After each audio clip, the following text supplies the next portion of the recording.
So all right, movie की starting city of California orange county को दिखा कर होती है, जिसमें हम सभी ही बेसिकली रात के समय किन्हीं ही 3-4 कॉलेज के स्टूडेंट्स को देखते हैं, जिन सभी के ही नाम ब्रेंडन, टोनी, इनकी गर्लफ्रेंड से ब्रिटनी एंड निकोल को देखते हैं, जो कि ये सभी ही लेट नाइट ड्रिंक्स वगैरह पी पार्टी करते हुए अपने घर के तरफ ही जा रहे थे। तो तभी ही एक्सीडेंटली इनके रास्ते के बीच एक छोटा सा रेस्टोरेंट, जिसे हम चाहे तो ड्राइव थ्रू भी कह सकते हैं, अचानक से रास्ते के बीच आ जाता है। तो एग्जैक्टली इसी ही चीज को देखते हुए ब्रेंडन, जिसे सडनली बहुत तेज की भूख लगना शुरू हो गई थी, वो सीधे अपनी कार को ले जाकर उसे ड्राइव थ्रू के पास से ले जाता है, सोचते हुए कि इतनी रात को उसको वहाँ पर कुछ ऑर्डर देकर खाने के लिए मिल जाएगा। बट अनफॉर्चुनेटली ऐसा नहीं हो पाता, क्योंकि जैसा कि मैंने आप सभी को भी बताया कि रात काफी ज्यादा हो चुकी थी और जाहिर सी ही बात थी कि वो ड्राइव थ्रू बंद था। But on the other hand Brendon वो ड्रिंक पीने की वजह से इतना ज्यादा हाई हो चुका था कि वो गुस्से के मारे अपनी कार से बाहर निकल सीधे उसे ड्राइव थ्रू के गेट को तोड़ बिना कुछ सोचे समझे अंदर चले जाता है।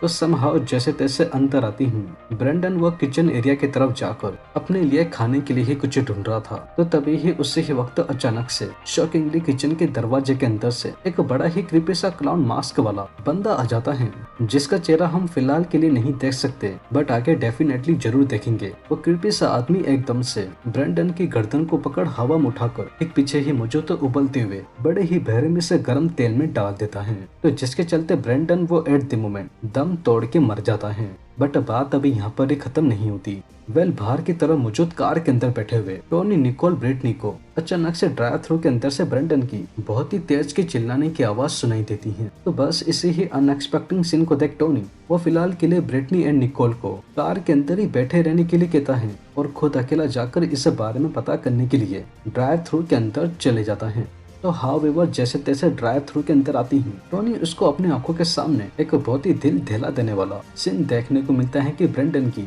डेड बॉडी बड़े ही अजीबो तरीके से चिकन रोस्टिंग मशीन के ऊपर पड़ी हुई होती है, जिसके जस्ट नीचे उबलता हुआ तेल रखा हुआ था। तो जिसे देख टोनी वो सीधा ब्रेंडन की तरफ जाकर इस अनसेटलिंग सिनेरियो के बारे में कुछ देखने की कोशिश करता। तो तभी ही ब्रेंडन की बॉडी को पलटती ही, जैसा कि हम सभी देख ही रहे हैं, ब्रेंडन का पूरा चेहरा ही गलकर तेल में पक जाने की वजह से टोनी के हाथों में ही आ जाता है। तो अब इसे बिल्कुल ही दिल दहला देने वाले सीन को थे टोनी वो अंदर से इतना ज्यादा डर गया था कि वो इसे वियर्ड से ड्राइव थ्रू से बाहर निकल बाहर की तरफ कार के अंदर बैठी हुई निकोल एंड ब्रिटनी के पास ही जाता। तो तभी ही उससे पहले ठीक पीछे की तरफ से वही क्रीपी सा दिखने वाला क्लाउन वो टोनी के बालों सहित उसके सर को पकड़ एक सामने ही लगी हुई टेबल पर उसको जोर से पटक टोनी के हाथ पैर इनफैक्ट उसके सर को भेरे में से काट उसे ही उबलते हुए तेल में फेंक देता है, जिसमें भी थोड़ी ही देर पहले उसे क्रीपी आदमी ने ब्रेंडन के सर को जला के मारा था। तो बाय द वे ब्रेंडन और टोनी को उसे मारने के बाद सीन सीधा बाहर की तरफ मौजूद कार के अंदर बैठी हुई निकोल एंड ब्रिटनी के ऊपर फोकस करता है,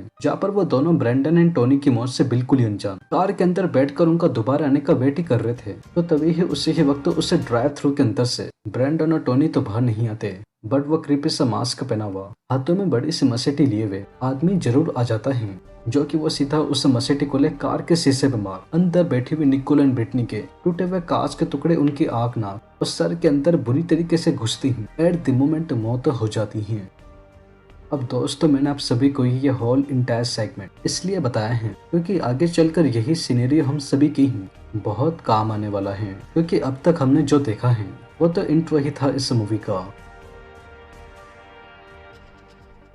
तो बस सब सीन घूमकर next morning Blanca high school में पढ़ने वाले एंड्रू एंड मैकेंजी नाम के टीनेज स्टूडेंट्स के ऊपर फोकस करता है, जो कि ये दोनों ही आपस में गर्लफ्रेंड बॉयफ्रेंड थे। एंड्रू वो यहाँ पर मैकेंजी के पास आकर इसको बताते हुए कहता है कि इसके फ्रेंड्स जिनके नाम फिलिप्स, पीटर, जोशुआ थे, समर वेकेशन शुरू होने से पहले, जो कि सरप्राइजली कल से ही स्टार्ट होने वाली थी, एंड्रू और इसके सभी ही फ्रेंड्स मिलकर आज रात को स्कूल के अंदर ही रुककर बिना किसी की नजरों में आए वह लास्ट टाइम समर वेकेशन से पहले साथ में मिलकर पार्टी करने वाले थे। तो बस इसी के ही चलते एंड्रू वो मैकेंजी को अपने साथ रात में होने वाली पार्टी के लिए इनवाइट करता है। तो जहाँ पर ठीक सामने ही खड़ी मैकेंजी वो एंड्रू की इन बातों को सुन तुरंत ही पार्टी में आने के लिए तैयार हो जाती है। तो खैर अब सीन सीधा रात की ओर ही फोकस होता है, जहाँ पर हम सभी ही फाइनली एंड्रू और उसके कुछ बाकी फ्रेंड्स को स्कूल के अंदर हो रही पार्टी के अंदर आता हुआ देख पाते हैं, जहाँ पर वो सभी ही मिलकर कैफेटेरिया के अंदर ड्रिंक्स वगैरह पीते हुए नॉर्मली पार्टी को एंजॉय कर रहे थे। लेकिन तभी ही इसे ही वक्त हम सभी ही शॉकिंगली स्कूल के बैकयार्ड की तरफ खड़े हुए उसे ही क्रीपी से मास्क पहने हुए आदमी को देख पाते हैं, जिसने मूवी की स्टार्टिंग में ब्रेंडन और उसके दोस्तों को मारा था। यह आदमी उन सभी ही टीनेज स्टूडेंट्स को इतनी रात में ऐसे पार्टी करता हुआ थे, वो भी इससे स्कूल के अंदर चले जाता है। तो बस सीन सबसे पहले घूमकर पीटर एंड फिलिप्स नाम के दो बंदे के ऊपर फोकस होता है, जो कि वो दोनों ड्रिंक्स वगैरह पी हाई होकर स्कूल के अंदर मौजूद प्ले एरिया के अंदर आकर वहां रखे सामानों की तोड़फोड़ी कर रहे थे। तो उससे ही वक्त अचानक से पीटर एंड फिलिप्स के पीछे वही क्रीपी सा मास्क पहना हुआ आदमी आ जाता है। तो जिसे देख पीटर एंड फिलिप्स उस आदमी से डरकर भागते ही, तो तभी ही उससे पहले वो क्रीपी बंदा अपने हाथों में पकड़ी हुई मसेटी को एकदम से फिलिप्स की तरफ फेंक देता है। तो जहाँ पर वो मसेटी उसके सर को बीच में से फाड़ बुरी तरीके से अंदर घुसते ही फिलिप्स वो अनफॉर्चुनेटली एट द मोमेंट दम तोड़ कर ही मर जाता है। तो अब बिल्कुल ही पास में ही खड़ा हुआ पीटर ये फिलिप्स को उस क्रीपी आदमी के हाथों इतने बेरहमी से ऐसे मरता हुआ थे, जिसके डर के मारे टॉयलेट ही निकल गया था, अपनी जान बचाकर उससे भागता ही। पर तभी ही उससे पहले वो क्रीपी मास्क वाला आदमी एकदम से भागते हुए पीटर के पास आ फिलिप्स के सर के अंदर से खींचकर अपनी मसेटी को निकाल एक ही झटके में बिना कुछ सोचे समझे पीटर के सर को काट कर मार डालता है। तो खैर अब एनीवेज पीटर और फिलिप्स कैसे मरते हैं, सीन अब सीधा इस प्लेइंग एरिया से चेंज होकर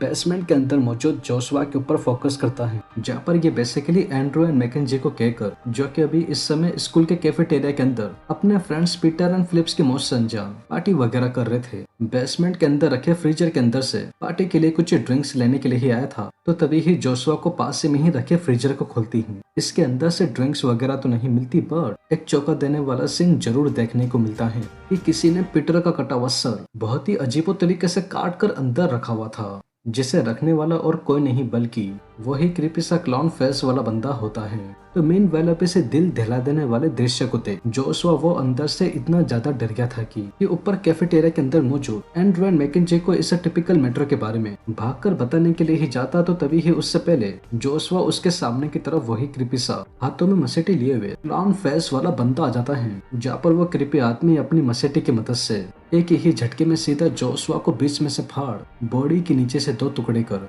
ब्रूटल तरीके से काट कर मार डालता है। तो समहाउ अब जोशुआ पीटर एंड फिलिप्स कितनी बुरी तरीके से मरती हैं। सीन अब सीधा इस मूवी के एंडिंग की तरफ one last time Andrew and McKenzie के ऊपर फोकस करता है, जहाँ पर एंड्रू वो इतनी देर से अपने सभी ही फ्रेंड्स को एक एक कर पार्टी के बीच से ऐसे जाता हुआ थे, तुरंत ही मैकेंजी को अपने साथ उनको ढूंढने के लिए कहता है, क्योंकि अब फिलिप जोशुआ एंड पीटर को गए हुए तकरीबन 2 घंटे से भी ज्यादा हो चुके थे, जो कि सही में काफी चौंका देने वाली बात थी। तो बस अब जैसे तैसे कैफेटेरिया से बाहर निकल स्कूल के हॉलवे के अंदर आती हूँ। एंड्रू एंड मैकेंजी वो अपने बाकी फ्रेंड्स को ही ढूंढ रहे थे, तो सडनली उसे ही वक्त एकदम से इन दोनों के सामने वही मास्क पहना हुआ आदमी आ जाता है, जहाँ पर वो एकदम से एंड्रू की गर्दन को पकड़ उसकी आंखों के अंदर अपनी उंगलियों को डाल सर को पीछे से बुरी तरीके से फाड़ धक्का देकर बिल्डिंग से बाहर फेंक देता है। तो अब एंड्रू के भी ऐसे मरती हूँ। ठीक पीछे की तरफ खड़ी मैकेंजी वो इस बिल्कुल ही अनएक्सपेक्टेड सीन को देख बस उससे क्रीपी आदमी से अपनी जान बचाकर स्कूल की बिल्डिंग से बाहर निकलकर अपनी जान बचाने की कोशिश करती, बट अनफॉर्चुनेटली उससे पहले ही वो क्रीपी आदमी मैकेंजी के सर के बालों को कस के पकड़ बुरी तरीके से घिसड़ क्लासरूम के अंदर लेकर आ जबरदस्ती कुर्सी पे बिठाकर उसके हाथ पैरों को बांध पास में ही पड़े हुए गैसोलीन के कैन को ले अंदर पड़े केरोसिन को उस पर झड़प बिना कुछ सोचे समझे मैकेंजी को जिंदा ही आग लगाकर मार देता है। और बस उन सभी ही टीनेज स्टूडेंट्स को बिना किसी रीजन के ही इतने बेरहमी से मारने के बाद वो क्रीपी आदमी घूमकर फिर से अपने उसी ही स्कूल के बिल्कुल ही पास में ही बने हुए ड्राइव थ्रू के अंदर चले जाता है। और बस इसी के ही साथ हमारी ये movie right from that moment साल 2011 में ड्राइव थ्रू 2 के लिए शुरू हो जाएगी, जो कि इस मूवी का लास्ट एंड फाइनल पार्ट होगा, जिसमें हम सभी ही ये पता लगाने की कोशिश करेंगे कि आखिर में वो आदमी था कौन जो कि बिना किसी रीजन के ही टीनेज बच्चों को इतने ब्रूटल तरीके से मारा करता था। क्योंकि जैसा कि आप सभी ही इससे इंटायर मूवी के अंदर देखते ही आ रहे हैं कि हमको उस क्लाउन फेस वाले आदमी का चेहरा एक भी बार दिखाया नहीं गया है, बट इस मूवी के सीक्वेंस के अंदर यानी कि इसके पार्ट 2 के अंदर हम उसके बारे में अच्छे से पता करने की कोशिश करेंगे। बाकी तो फिर अगर आप सभी ही चाहते हो कि मैं इस मूवी का सेकंड पार्ट लेकर आऊँ तो आप कमेंट्स करके बता सकते हैं। तो वेल दोस्तों, यही थी ड्राइव थ्रू मूवी की एक्सप्लेनेशन एंड आई होप आप सभी को ये वीडियो जरूर पसंद आई होगी। और अगर वीडियो पसंद आई हो तो चैनल को सब्सक्राइब किए बिना और वीडियो को लाइक किए बिना बिल्कुल भी मत जाइएगा, क्योंकि मैं अपने आने वाले वीडियो में ऐसे ही और मूवीज की एक्सप्लेनेशन लेकर आता रहूँगा। तो तब तक के लिए take care. And peace out.